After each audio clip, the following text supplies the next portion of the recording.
Bismillahirrahmanirrahim. Assalamualaikum warahmatullahi wabarakatuh. Ya, saya dengan Aisyah Bruder dari Klinik RPB, Rumah Sehat ABS Bekasi.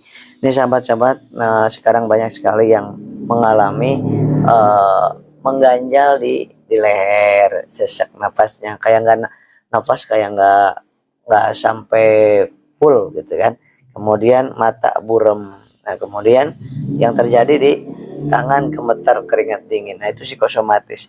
Psikosomatis yang mempengaruhi GERD, yang mempengaruhi lambung. Maka yang diobati bukan lambungnya, tapi psikosomatisnya, aliran darahnya, otot jantungnya yang diperbaiki, kemudian aliran darahnya dan pembuluh darahnya, serta gimana supaya otaknya supaya bisa berpikir dengan jernih.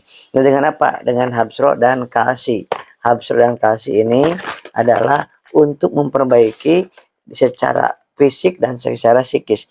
Nah, sehingga orang yang psikosomatis seringkali sulit tidur karena ketakutan untuk menghadapi tidur. Misalkan, wah takut gak bisa tidur nanti malam, benar-benar gak bisa tidur.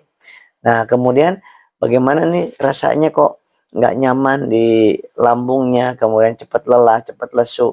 Nah, gula darahnya juga rendah, maka dibutuhkan Habsro, ada bipolennya di dalamnya.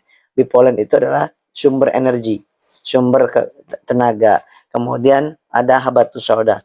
Habatus Sauda atau Nigella sativa ini adalah untuk memperbaiki di ginjal, di pankreas, empedu, kemudian aliran darah, kemudian di pembuluh darah dan di otaknya untuk menggunakan AFA, nutrisi otak. Ya, ada nutrisi otak, kemudian diperbaikinya dengan cara konsumsi 1 hari 1 saset.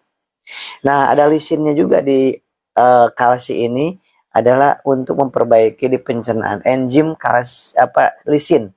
Nah, kemudian ada kalsiumnya supaya tulang-tulang sendi-sendi supaya enak ya, seperti itu. Kemudian ada di dalamnya ada omega 3, 6, 9. Nah, itu untuk kerja jantung supaya lebih bagus. Nah, berdebar-debar tapi tidak terpikirkan. Berdebar-debarnya normal. Seperti ketika kita capek berdebar-debar ya, kaget berdebar, itu normal. Nah, untuk menormalkan detak jantung itu membutuhkan 2 herbal ini, Habsro dan Kalsi. Nah, untuk Habsro ini 25 hari karena sehari 2 kapsul.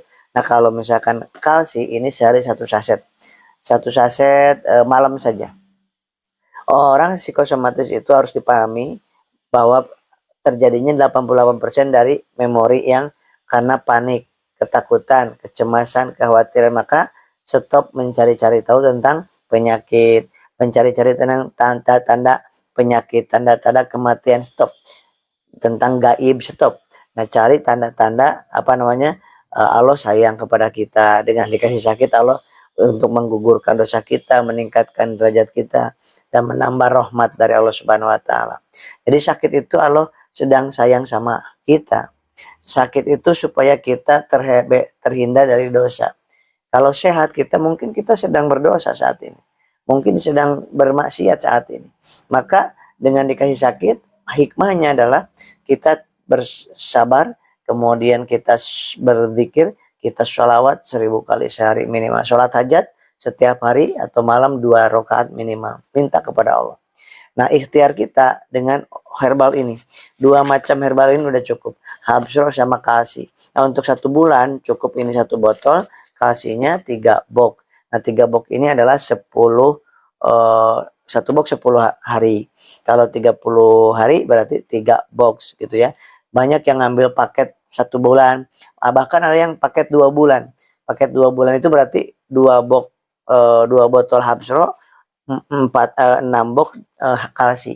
Nah, itu nanti dapat diskon juga. Kalau ngambil 1 paket sebulan, 2 bulan, itu dapat diskon, sahabat. Oleh sebab itu, saran saya jangan kebanyakan minum obat yang kata orang ini, kata orang itu. Udah, jangan Anda menjadi kelinci percobaan, nanti kasihan. Orang psikosomatis, perbaiki mindsetnya, perbaiki psikisnya, kemudian perbaiki tauhidnya, dan perbaiki pola makannya, nasi, air putih, minumnya air manis, teh manis, agar ada tenaga lagi. Kalau herbalnya cukup 2, Habsro sama Kalsi, udah cukup itu saja. Jadi nggak usah minum. Kalau ada obat dokter, boleh jarakin 2 jam dengan herbal ini ya. Insyaallah ridho hadapi tenang, ridho hadapi tenang, dan kemudian kita rasakan itu adalah sedang disayang, sedang dinaikin derajatnya oleh Allah Subhanahu wa taala. Atau bukan diri kita yang dinaikin derajat, tapi anak-anak kita.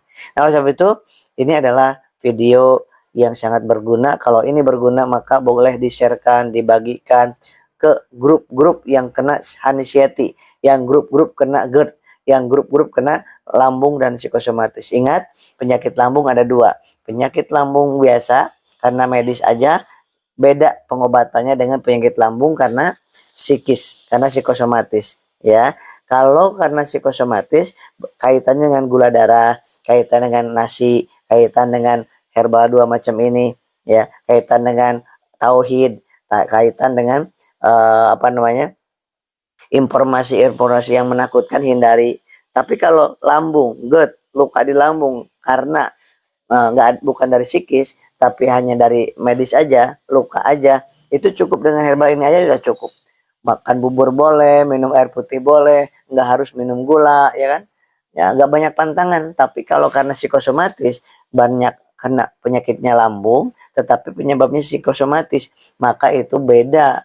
Obatnya beda, terapinya beda, ketahuidannya harus perbaiki, gula darahnya harus paling utama gula darah. Nasi, gula darah harus diutamakan itu. Kenapa? Energi yang orang psikosomatis penuh dengan ketakutan, sering banget lemas, sering gulanya turun, sering asam lambung meningkat, ya kan? Nah, seperti itu. Jangan diobatin lambungnya kalau yang ini. Jangan fokus ngobatin lambungnya, tapi obatinlah psikologisnya, ketauhidannya, keimanannya ditingkatkan, jiwanya dikuatkan. Maka ada di audioterapi, hipnoterapi saya di YouTube ini, Asep Bruder, itu gratis 1 sampai 15. Punya saya bikin satu audioterapi 1 sampai audioterapi 15. Boleh Anda gunakan. Herbalnya cukup ini dan audioterapinya didengerin sampai 100 hari. Nah, gitu ya. Itu gratis, silakan digunakan, halal. Ya, insya Allah mudah-mudahan Allah menyembuhkan sahabat-sahabat semuanya sehingga bisa beraktivitas. Saya pernah merasakan bagaimana rasanya psikosomatis selama 2 tahun lamanya, masya Allah luar biasa ya. Maka saya paham yang Anda rasakan ya, takut mati, takut jantung, takut stroke, takut apa, serba takut, burung, takut ambulan, takut serba takut pokoknya. Maka hindari menonton, membaca, mencari-cari tahu tentang penyakit. Lebih baik jangan banyak tahu, kenalin ke Allah, banyak zikir, banyak sholawat, banyak sholat, senyum, kemudian beraktivitas. Insya Allah semangat jiwanya, sehat jiwanya, sehat jiwanya, sehat jiwanya, sehat raganya. Ya, jangan lupa sholawat 1000 kali. Shollallahu Muhammad, shollallahu Muhammad. Rasakan ketenangan, ketentraman, kebahagiaan, dan insya Allah Allah mempercepat kesembuhan kita, sahabat-sahabat semuanya. Insya Allah. Assalamualaikum warahmatullahi wabarakatuh.